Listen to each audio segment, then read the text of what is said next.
To illustrate the two proportion test, let's have a look at this example involving Nasonex.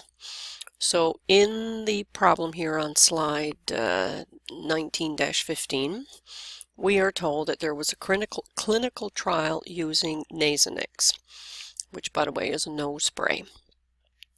Alright, we're told 3,774 adults and adolescent patients were randomly divided into two groups. Patients in the experimental group received Nasonex, while patients in the control group got a placebo. Alright, of those 3,774 patients, 2,103 were randomly put in the experimental group, and the other 1,671 patients were put in the control group. And we're told how many in each group reported headache as a side effect. So in the experimental group, the people who had Nasonex, 547 versus 368. And the question we are asking ourselves is whether or not the proportion of the Nasonex users who get headache as a side effect is greater, a bigger number, than the proportion in the control group. Now we are comparing two proportions. I want to know whether one number is bigger than another, one proportion bigger than another. And when we do the test, we're going to compare the p-value that we're going to obtain to a 5% level of significance, so 0.05. So I'm really going to be asking myself, is my p-value less than 0.05? Alright, on the next slide I've summarized really what that problem said to me on the previous slide, and you can have a look at it here. In this case, getting a headache as a side effect was considered a success, and if you didn't get a headache, that was considered to be a failure. The numbers that I need to know are the 547 out of the 2103 for my group that received the Nasonex, and a 368 out of the 1671 for my group that received a placebo instead. The calculations are all shown to you here. I'm not going to belabor that. And when we set up our hypothesis, the null hypothesis is always that there's, I shouldn't say always, generally always, that there is no difference in the two proportions that you are comparing, so the difference is equal to 0. Our question is whether or not the experimental group got a higher rate. So is this proportion for my experimental group a bigger number for my control group? That's the question. But when we set it up mathematically, we always look at it as a difference. So if I were to subtract these two numbers, and if this experimental group had a higher proportion than my control group, then when I subtract a big number minus a small number, I would expect a number that's going to be positive. In other words, it's going to be greater than 0. So when I go into Minitab and set this up, I'm simply going to say that my null hypothesis is that the difference is equal to 0 and that the alternate is greater than 0. That's what I want to know.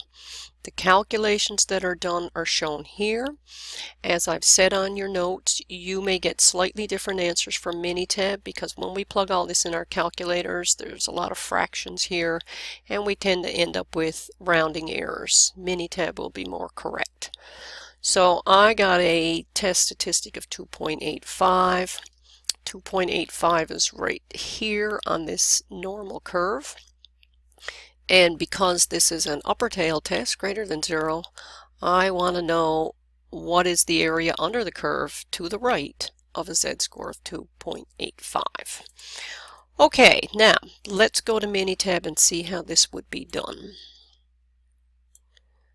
So most of these tests are all located under the Stat tab, Basic Statistics. We are comparing two proportions.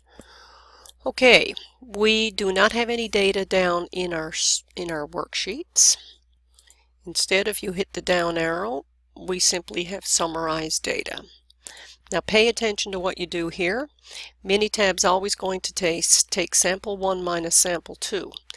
When we did the set up our hypothesis in the notes, we are looking for the proportion of the experimental group minus the proportion of the control.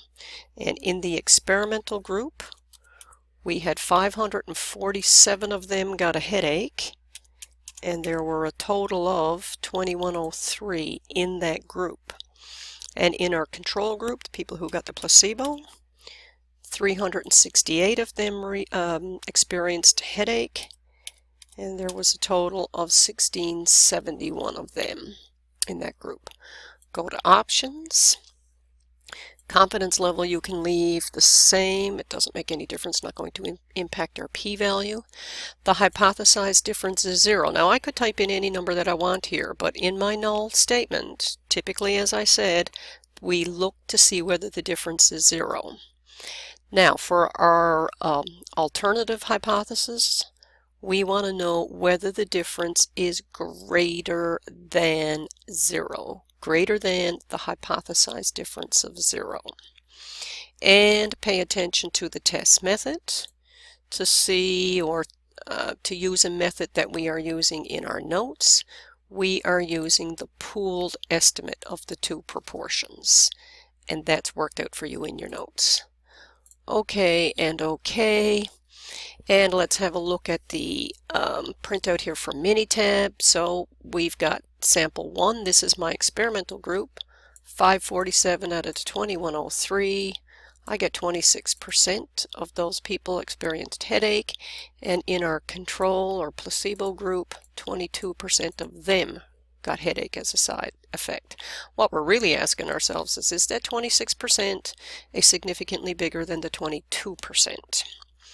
All right, Minitab has set the difference as the P1 minus P2. So my experimental minus my control tells me the difference between these two numbers is roughly 3.4%. All right, sorry, 3.4, sorry, 3.98. It's roughly 4 percentage points. Question is that a significant difference? Now, pay attention to this. Make sure this reads the way it should read. We want to know whether the difference is 0, meaning that there's no difference between these two groups, versus that the difference is positive. And if the difference is positive, that means the 26 is a significantly bigger number than the 22%. Minitab's worked out the test statistic as 2.84 and given me a p-value, and it expresses p-values to 3 places after the decimal. So I get a p-value of 0.002. So what I have to do now is I have to compare the p-value to my alpha value. Coming back into my notes, going to the next slide. Question always is the p-value less than or possibly equal to your alpha? We were told to make our decisions at a 95% level of confidence or a 5% level of significance. So I want to know is my p-value smaller than 0.05. And when I look at the number 0.002, it is a smaller number than 0.05. So if the p-value is smaller than alpha, we reject the null hypothesis. So in this case, if I reject my null hypothesis, what am I really saying? I'm saying this statement is no longer supported by my data. My data supports this statement. What does this statement really imply? It means that the people who received Nasonex actually ended up with a significantly higher rate of headache than the control group. And that is basically what is being said right here.